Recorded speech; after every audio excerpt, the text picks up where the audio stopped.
I first came to Arusha 35 years ago. It was on my first journey ever to Africa. I hitchhiked from Nairobi. The young Tanzanian official traveling with his wife, who graciously offered me a lift, proved to be a more than willing and eager conversationalist. In fact, for much of the journey, he drove the Land Rover with one hand on the steering wheel, but his head turned behind him to look at the young American and engage him in conversation in the back seat. Now, one product of this was that we rear-ended the vehicle in front of us at a certain point and damaged the radiator. For the rest of the journey, about every 20 miles, we had to stop and literally beg for water to fill that radiator from villages along the roadside. They gave it to us, too. That was the summer after my first year of graduate school in history. And like a lot of grad students, I wasn't at all sure I wanted to go back. I figured I'd better get a look at the place. I took trains, planes, and automobiles and rode on the backs of fruit trucks and tops of buses across parts of Kenya, Tanzania, Malawi, and Zambia. I got my first looks at, there's the record of the actual journey I mentioned a moment ago, but I fortunately got my first looks at slides we probably don't need that much around here, but at Kilimanjaro and at Victoria Falls. The places I saw were a revelation to me, but even more so were the people I met. People who seemed so different from the stereotypes that I had grown up with. People of generosity and humor, it is true, but also people with stories. Stories intertwined with the history that they had lived through, that their ancestors had lived through, with all that had led them to the realities of their lives in the newly independent countries in which they lived. I became convinced that this place and these stories could become a life's work. I went back to grad school. And in time, I suppose I became an historian. Now, you may be thinking at this moment, oh my God, he's going to bore us to tears with a series of cliches about why we should study history. And it's true, our defenses of the craft often do run too cliche. I remember a graduate school seminar with a great historian and the best teacher I ever had, who in the first session allowed us first-year students to prattle on and on and on about how the past holds up a mirror to our own time, and how history repeats itself, and how those who ignore history are condemned to repeat it.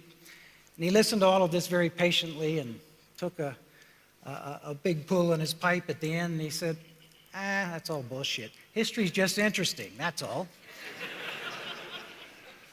And indeed it is, none more so than the longest human history of all, the history of Africa that you've just heard so eloquently described.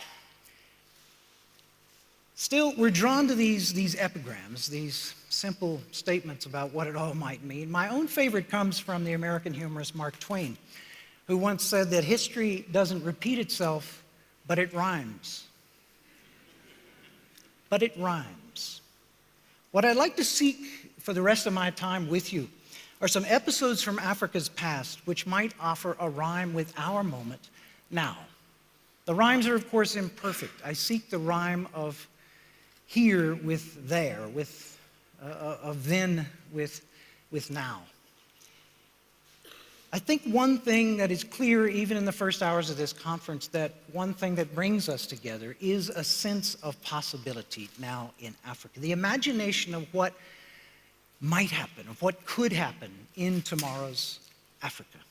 So I offer you some vignettes of other moments in African history which seem to suggest possibility, and I ask what might have happened. What if? My examples are three.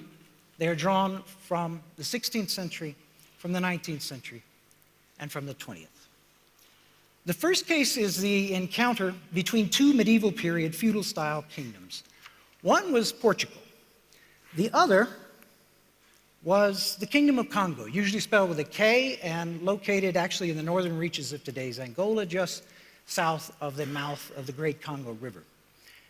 Now, we all know that the decades around the year 1500 marked a fateful divide in the history of the whole globe, symbolized as well as anything by Columbus's voyage across the Atlantic, by the voyages of Diaz and da Gama around Africa into the Indian Ocean and on to Asia.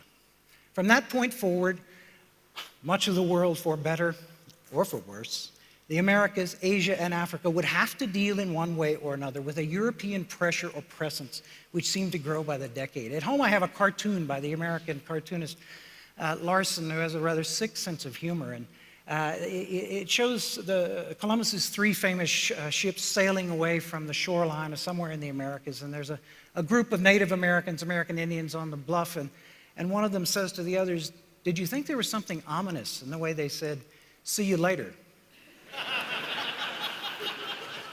Because, of course, they were seen later, and sooner rather than later in many cases.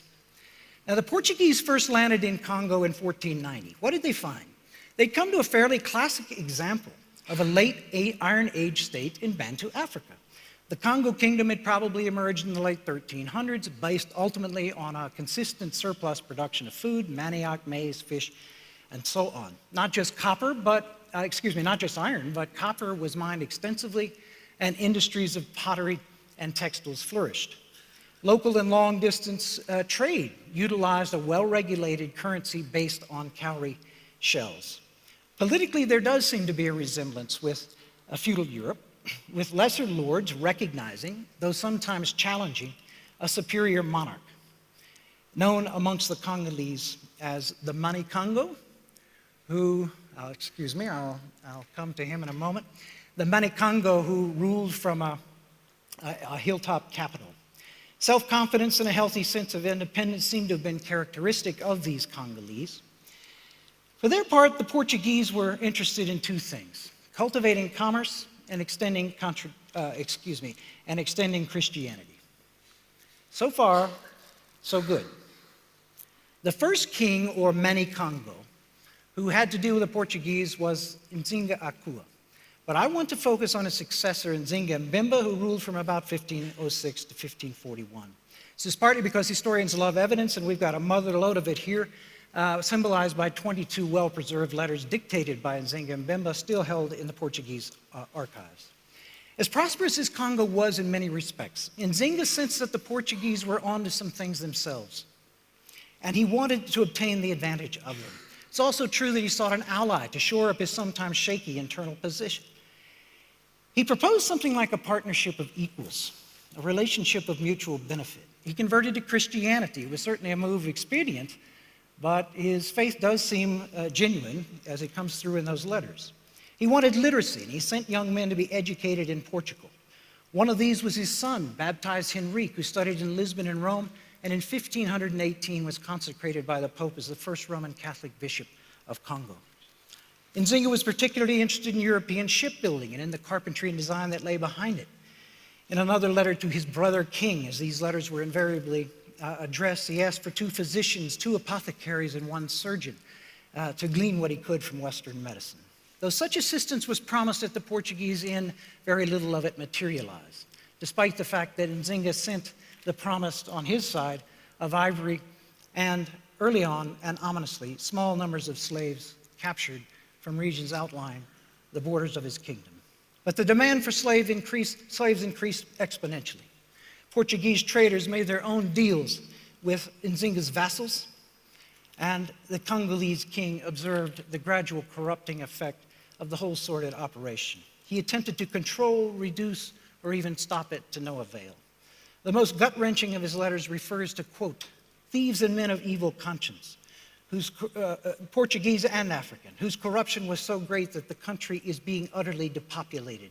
We beg of your highness to help us in this matter, because it is our will in these kingdoms that there should not be any trade in slaves, nor market for slaves. Nzinga died disillusioned, his dream of a genuine partnership with his brother king a shambles. What if the insatiable demand for slaves in the new American colonies had not overwhelmed all other enterprise, with so many Europeans and Africans engulfed in the traffic of humans as property? How might the history of Kongo turn out differently? For my second case, let's fast forward 3 centuries to our second search for a rhyme. This time an encounter in the southeastern portion of what is today Nigeria. The Atlantic slave trade, of course, came to an end in the middling reaches of the 19th century, thank God. But this did not spell the end of commercial contact, of course, between Europe and West Africa. Europe, of course, was in the midst of its own industrial revolution, and one of the products which came to be valued was palm oil, used initially, can be used for many things, but used primarily to lubricate the rapidly multiplying machines of industrializing Europe. The petroleum era had not yet dawned.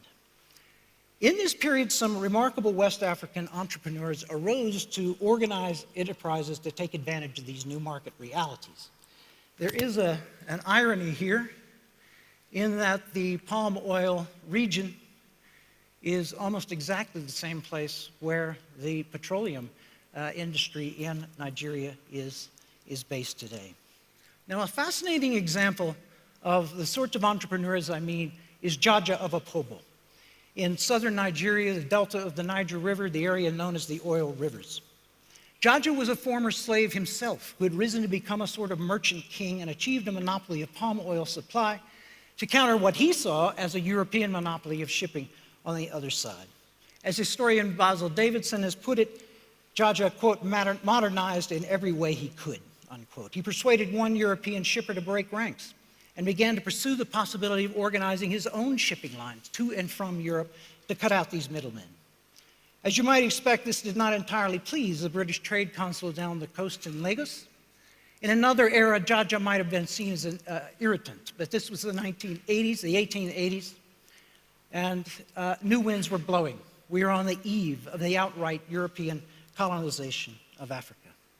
The consul went to Opobo town in the HMS Gossok with 77 British sailors, but more importantly, 24 cannon. He trained the cannon on Opobo town and invited Jaja to a, quote, negotiating session. Once on board, Jaja was transported along the coast to the Gold Coast colony, given a summary trial, and exiled to the West Indies. No less a figure than Lord Salisbury himself, the foreign minister of Britain at that time, and soon to be the prime minister most firmly associated with the colonial expansion, called it, these are his words, in other countries it would be called kidnapping. What if Jaja and others like him, for he was far from alone, had not been eclipsed by a far more aggressive phase of imperialism? My third moment of possibility is much broader and not nearly so biographical. I refer to the period of a decade, maybe a dozen years, a decade and a half, beginning in 1960 and moving us forward to about the middle of the 1970s. These years, of course, marked the first years of independence for most of Africa, most African countries, the exceptions being the settler colonies further to the south. I choose this moment because I encounter rather frequently, at least in America, the assumption that independent Africa was a disaster, a basket case virtually from the start.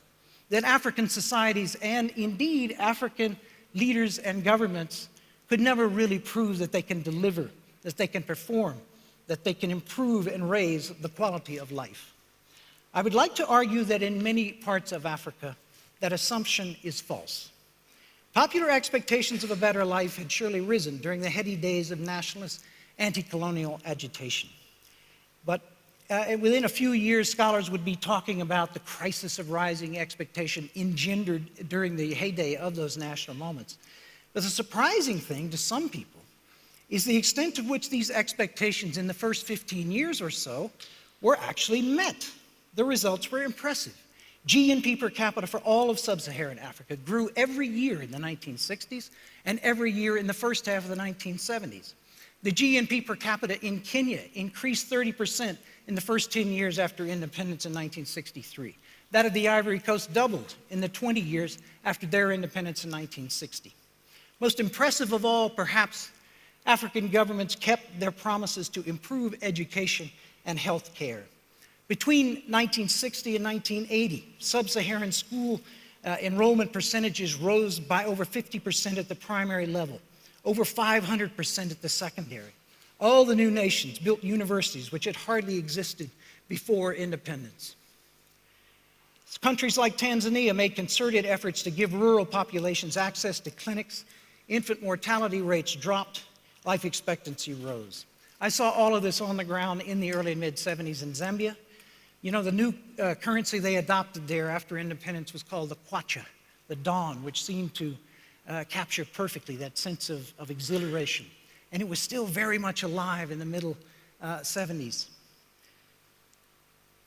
Now, for the second time, I'm going to use the phrase, as we all know, because as we all know, this didn't last in Zambia or elsewhere. The dawn clouded over. The reasons were several. For one, the international economic climate, which had been buoyant through the 1960s, shifted sharply, announced by the so-called oil shocks of 1973 and 4. The terms of trade turned decisively against primary commodity producers, and that surely included most African nations. One thing that had not changed was a dependency forged in the colonial period on the export of a few primary products. As economic conditions tightened, so surely did the political. Almost everywhere, regimes became more authoritarian. At best, there were turns toward relatively open one-party states, as here in Tanzania.